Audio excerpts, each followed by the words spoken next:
পাইলে কেউ ছাড়ে না।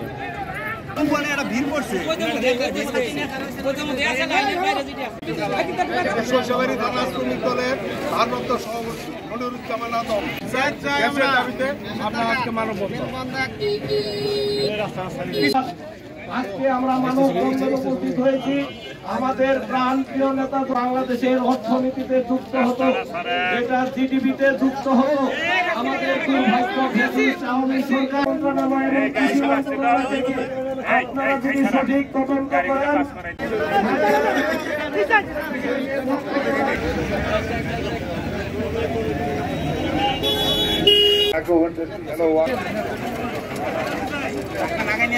আমাদের নেতৃবৃন্দের দাবি যে আমরা যেন এই সার কারখানা যাতে এখানে গ্যাস সংযোগ হয় সেই দাবির লক্ষ্যে আসলে আজকে আমরা এই প্রখর রোদের মধ্যে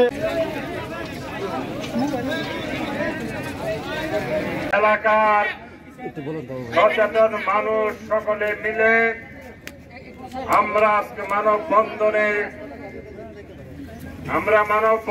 শরীক হয়েছে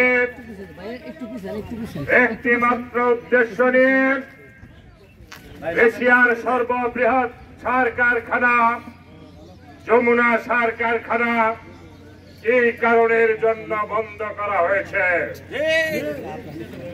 আপনারা গ্যাস সংযোগ বিচ্ছিন্ন করে দিয়েছেন, কিন্তু এই 17 বছরে এই যমুনা সার কারখানা থেকে কে লুটপাট করেছেন, 1000 কোটি টাকার বেশি এই 16 বছরে লুটপাট হয়েছে। লুটপাট কে করেছে? লোকজনেরা করেছে, সেটা আমার বলার বিষয় নয়। বলার বিষয় কি হলো, কে এই লুটপাট করেন এই ঐতিহ্যবাহী যমুনা সার কারখানাকে বন্ধ করে দেন।